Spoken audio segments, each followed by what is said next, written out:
गुज़िश्ता असबाक में हमने ये जाना था कि मुफ़रद की 3 किस्में हैं, इस्म, फ़ेल और हर्फ। उनकी तारीफ़, अलामतें, इन तमाम चीज़ों से हम वाकिफ़ हुए। आज हम फ़ेल के बारे में जानेंगे और फ़ेल में भी फ़ेल माज़ी के बारे में हम जानेंगे। फ़ेल माज़ी की तारीफ़ में हमने पढ़ा था कि फ़ेल माज़ी उस फ़ेल को कहते हैं जिसमें माना भी हो और वो ज़माने गुज़िश्ता से ताल्लुक़ भी रखता हो। आज उसी को पहचानने के लिए हम इस सबक में जानने की कोशिश करेंगे कि वो कितने हर्फ की माज़ी होती है और क्या क्या उसके साथ मामलात किए जाएंगे। सुलासी के माना 3 हरफी, ये तो हम जानते ही हैं। मुजर्रद माने खालिस यानी सुलासी मुजर्रद जिसमें 3 हरफ़े असली हों। जैसे तारीफ़ में पढ़ेंगे कि 3 हरफी कलमा जिसमें कोई हर्फ ज़ायद ना हो, यानी कोई हर्फ ज़्यादा ना हो, उसके अंदर उसे सुलासी मुजर्रद कहते हैं। जैसे अलीमा, अलीमा में एक हर्फ ऐन है।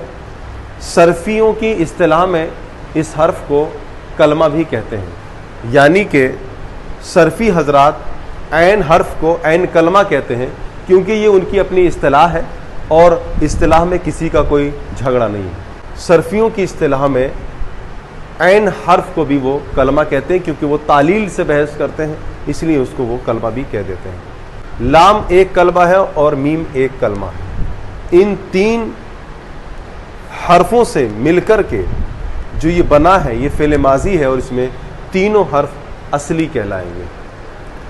अब हम सुलासी मज़ीद में पहुंचते हैं।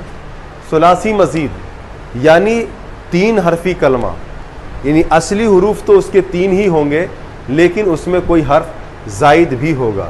जैसे आलमा, आलमा में 1, 2, 3, 4 ये 4 हर्फ हैं।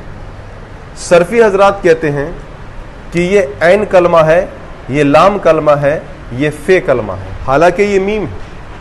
इसको हम वज़न में समझने की कोशिश करेंगे और इसमें ये जो अलिफ की शक्ल में जो हमज़ा है वो ज़ायद हर्फ है, क्योंकि आप देखेंगे अलीमा में ऐन लाम मीम है, इसी ऐन लाम मीम में एक हर्फ को ज़्यादा कर दिया गया, इसलिए ये सुलासी मज़ीद कहलाएगा।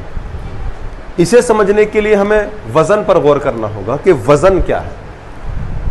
वज़न जो आंका जाता है, जो तोला जाता है, वो 3 हर्फों से तोला जाता है जिसको सरफी 3 कलमा कहते हैं, यानी फ़ा कलमा, ऐन कलमा, लाम कलमा। अब हमें वज़न देखना है।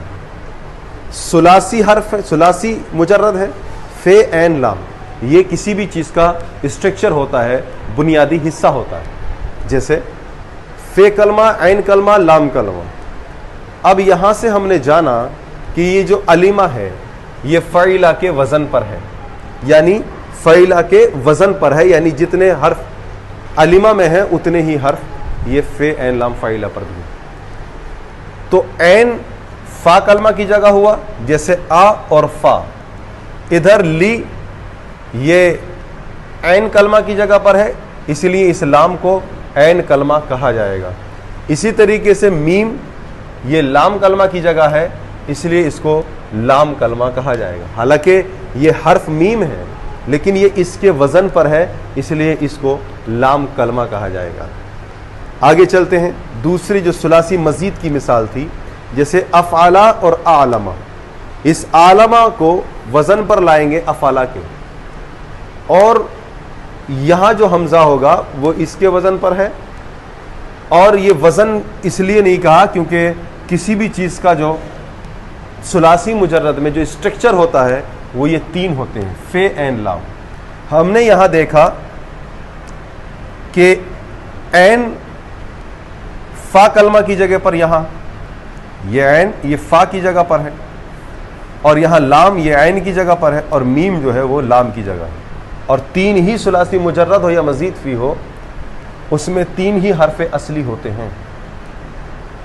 मज़ीद में कोई हर्फ ज़्यादा होता है और मुजर्रद में कोई हर्फ ज़ायद नहीं होता है।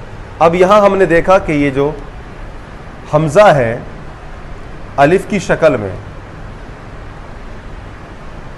तो ये ज़ायद होगा क्योंकि ना तो ये फ़ा कलमा की जगह है, ना ऐन कलमा की जगह है, ना लाम कलमा की जगह है, इस वजह से इसको जायद करार दिया जाएगा। ये जायद होगा इसलिए इसको सुलासी मजीद कहा जाएगा। यानी ऐन लाम मीम सुलासी, ये तो फाला के वजन पर है इसलिए इसको सुलासी कहा गया, लेकिन एक जायद हो गया इसलिए उसको सुलासी मजीद कहा जाएगा। आखिर ये जायद क्यों हो गया, जायद करने की वजह क्या है, ये पूरी डिटेल इंशाअल्लाह तबारक व तआला आगे वाले असबाक में आएगी, इसे आप जहन नशी करिएगा। अब हमने यहां जान लिया कि सुलासी मुजर्रद क्या होता है और सुलासी मजीद क्या होता है, लेकिन अब हमको यहां से समझने की जरूरत है। सुलासी जिसमें 3 हरफ असली होते हैं फेल माजी में, उसके 6 बाब आते हैं। बाब के माना दरवाजे के आते हैं, और दरवाज़ा होता इसलिए ताकि उसमें एंट्री की जाए। इसी तरीके से जो अबवाब होते हैं, ये जो बाब हम पढ़ेंगे सुलासी मुजर्रद के हों या सुलासी मजीद के वगैरह वगैरह, तो ये भी बाब ऐसे हैं कि जिनके ज़रिए से हम अरबी के अंदर दाखिल हो सकते हैं। तो ये भी अरबी के अंदर दाखिल होने के लिए, अरबी लैंग्वेज के अंदर दाखिल होने के लिए ये दरवाजे का रोल प्ले करते हैं, इसलिए दरवाज़ों का पहचानना बहुत ज़रूरी है। आइए हम आज सुलासी मुजर्रद के बाबों के बारे में जानेंगे। सुलासी मुजर्रद के आम तौर पर 6 अबवाब आते हैं, उन अबवाब को हमें पहचानना बहुत ज़रूरी होगा, और उसके बाद बाबों को पहचान कर आगे माजी और मुजारे के सीगे भी लिख दिए गए हैं, क्योंकि माजी गुजरे हुए ज़माने से ताल्लुक़ रखता है और मुजारे के अंदर हाल और इस्तकबाल दोनों का माना होता है, और वक्त भी 3 ही होते हैं, माजी, हाल और मुस्तकबिल। ज़मानों के हिसाब से फ़िल माजी की भी मिसाल दी है, उसके बाद मुजारे की मिसालें दी हैं, उसके बाद ये किस किस वज़न पर आए हैं उस वज़न को भी हमें देखते हुए चलना है। फिर आगे चल के हमें यहाँ ये देखना है कि माजी की ऐन कलमा जो होता है, यानी फ़े ऐन लाम कलमा हमने बताया था, तो ऐन कलमे पर हरकत कौन सी आ रही है, ज़बर की आ रही है कि ज़ेर की आ रही है कि पेश की आ रही है, ये भी देखना है। उसके बाद मुजारे जो सीगा होगा इसी बाबों से, तो उनके ऐन कलमे पर क्या आ रहा है ये हमें यहाँ से पता लगेगा। और बिल्कुल लास्ट में हम यहाँ ये लिखा है इशारिया। इशारिया का मतलब होता है कि ये जो भी बाब होगा उस बाब का शुरू का हर्फ जो है यहाँ पर लिख दिया है, ताकि पहचान हो जाए कि ये कौन से बाब से है।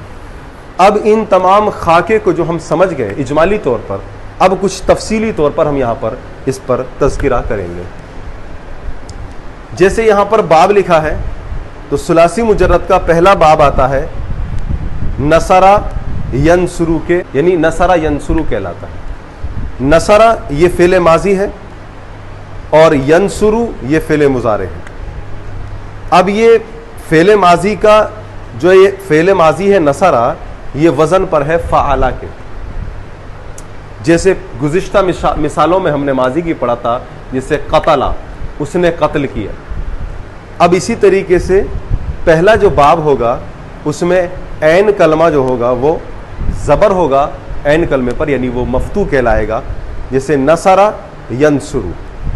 अब ये वज़न पर है फ़आला यफ़उलु के, यानी कि नसरा फ़आला के वज़न पर है, यनसुरु जो मुजारे है वो यफ़उलु के वज़न पर है।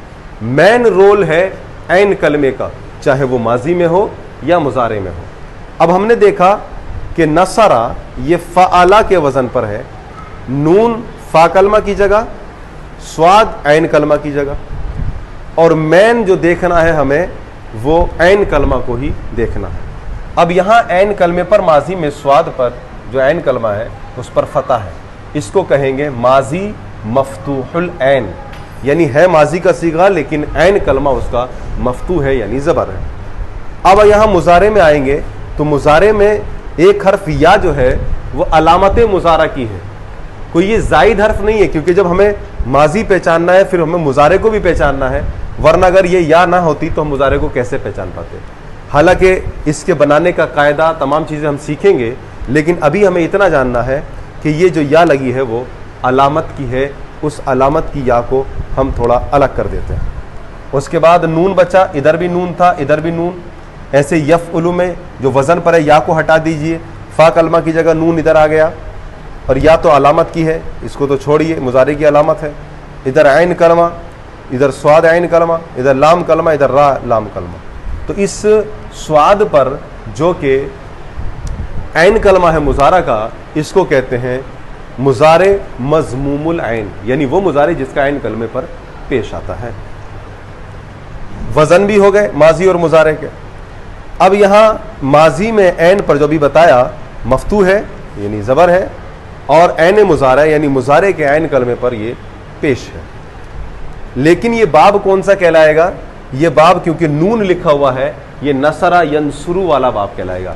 यानी जिस बाब के ऐन कलमा पर फतह हो, ज़बर हो, और उसके मुजारे के ऐन कलमा पर पेश आ जाए, तो उस बाब को बाबे नसरा यंसुरु कहते हैं। ये पहला बाब है सुलासी मुजर्रद का। दूसरे बाब में हम जानेंगे ज़रबा यज़रिबु, यानी कि ज़रबा में जो ऐन कलमा है रा, क्योंकि ये फ़ाला के वज़न पर है, तो ज़ाद रा बा, ये रा जो है ये ऐन कलमा है, मफ्तूहुल ऐन कहलाएगा। लेकिन इसका जो मुजारे है उसका ऐन कलमा रे है, क्योंकि ये यफ़इलु में ऐन कलमे पर ज़ेर है, इसलिए इसको मुजारे मकसूरुल ऐन कहा जाएगा। ये तो वज़न हो गया। अब माजी की ऐन मफ्तू होगी और ऐन मुजारे मकसूर होगी, लिहाजा इस बाब के शुरू में जो ज़ाद हर्फ आता है, इसी के ज़रिए से पहचाना जाएगा कि ये बाब ज़रबा यज़रिबु कहलाएगा। हालांकि इनके बहुत सारे सीगे आएंगे, बहुत सारे ऐसे मस्दर आएंगे जो इनकी जगह पर और भी अरबी में इस्तेमाल होते हैं। लिहाजा हमें ये जानना है कि जो बाब नसरा यंसुरु से होगा उसका ऐन कलमा पर फतह होगा और मुजारे में ऐन कलमा पर पेश होगा। अब दूसरे बाब में जिसके ऐन कलमे पर ज़बर होगा और मुजारे में ऐन कलमे पर ज़ेर होगा, लिहाजा उसको बाबे ज़रबा यज़रिबु कहा जाएगा। तीसरे नंबर पर आता है समिया यस्मऊ, यानी फ़इला यफ़अलु। माजी का ऐन कलमा यहाँ मीम बनेगा, लिहाजा इसको कहेंगे माजी मकसूरुल ऐन, और यहाँ मीम जो मुजारे है इस पर ज़बर आता है, उसको कहते हैं मुजारे मफ्तूहुल ऐन। ये वज़न पर आएगा फ़इला यफ़अलु पे। इसकी माजी में मकसूर होगा ऐन कलमे पर, और मुजारे के ऐन कलमे पर यहाँ पर मफ्तू होगा। समिया यस्मऊ से होगा, इसलिए सीन इशारिया के तौर पर लिख दिया गया कि ये बाब समिया यस्मऊ से है। चौथे नंबर पर जब हम चलेंगे तो फ़तह यफ़तहु, वज़न फ़अला यफ़अलु, यानी इधर भी माजी के ऐन कलमा पर ज़बर, यहाँ भी माजी के ऐन कलमा पर ज़बर, लिहाजा माजी भी मफ्तूल ऐन, मुजारे भी मफ्तूल ऐन, और ये मफ्तू मफ्तू दोनों में, और ये फ़तह यफ़तहु वाला बाब कहलाएगा, क्योंकि फ़तह में पहले फ़ा आता है। पांचवें नंबर पर चलते हैं। सुलासी मुजर्रद के बाबों में से पांचवा बाब आता है करुमा यकरुमु, वज़न आता है फ़उला यफ़उलु। इसकी माजी का ऐन कलमा रा होगा, लिहाजा इस पर पेश है। यकरुमु के ऐन कलमे पर जो मुजारे है इस रा पर पेश है, लिहाजा दोनों में यहाँ पेश है, इस वजह से दोनों को मज़मूमुल ऐन करार दिया जाएगा, यानी माजी भी मज़मूमुल ऐन, मुजारे भी मज़मूमुल ऐन, इसलिए ये बाब करुमा यकरुमु कहलाएगा। छठा बाब आता है हसीबा यहसिबु, यानी कलमे पर दोनों जगह माजी में भी और मुजारे में भी ऐन कलमा पर ज़ेर है, लिहाजा इसकी माजी मकसूरुल ऐन होगी ऐन कलमा, और मुजारे का ऐन कलमा इसके मकसूरुल ऐन होगा। लिहाजा ये 6 अबवाब हैं जो सुलासी मुजर्रद के होते हैं। कोई एतराज़ कर सकता है कि इसमें तो 4 हर्फ हैं, तो ये सुलासी मुजर्रद कहाँ रहा? लेकिन ये गौर करना है कि ये माजी नहीं है, मायन चीज़ है माजी। माजी के अंदर तो 3 हर्फी है, सुलासी मुजर्रद है। हाँ, इसमें जो जायद हुआ वो अलामत मुजारा का है, ताकि मुजारा पहचाना जाए, इसलिए सबके शुरू में या है। इसलिए एक एक सीगा माजी का उठा लिया हर बाब से, एक एक सीगा मुजारे का उठा लिया इस बाब से, इसलिए हमने इन 6 बाबों को जान लिया। और आसान वाले लफ्ज़ में हम आपको समझा दें कि इन 6 बाबों में सुलासी मुजर्रद के ऐन कलमा पर हमें गौर करना है। ऐन कलमा ही के आधार पर सीगे मुतय्यन किए जाते हैं, लिहाजा ऐन कलमा पर कभी तो ज़बर होगा, ऐन कलमा पर कभी ज़ेर होगा और ऐन कलमा पर कभी पेश होगा। यानी कि माजी का जो भी वज़न होगा सुलासी मुजर्रद से, लिहाजा उसके ऐन कलमा को देखना है, और ऐन कलमा पर कभी ज़बर, कभी ज़ेर, कभी पेश। जैसे हमने यहाँ देखा नसरा में, यहाँ पर ज़बर था, इसमें भी ऐन कलमा पर ज़बर, लेकिन यहाँ ऐन कलमे पर ज़ेर आ गया, 2 वज़न। तीसरा ऐन कलमा पर यहाँ पर पेश आ गया। इसके अलावा और कोई वज़न नहीं बनेगा, बल्कि सुलासी मुजर्रद के जो अबवाब होंगे, इन बाबों में जो ऐन कलमा होगा उसकी 3 ही कंडीशनें होंगी, ऐन कलमा पर ज़बर, ज़ेर या पेश। इसी तरीके से मुज़ारे जो होगा उसके ऐन कलमा पर कभी ज़बर, कभी ज़ेर, कभी पेश होगा, लेकिन कभी कभी मुआफिक भी होंगे जैसे फ़तह याफ्ता, कभी कभी मुखालिफ भी होंगे। लिहाजा सुलासी मुजर्रद के बाबों को अगर हमें अच्छे से जानना है तो जितनी ज़्यादा प्रैक्टिस हम इसमें कर पाएँ उतनी ज़्यादा प्रैक्टिस हमें कामयाबी देगी और हमारे काम भी आएगी।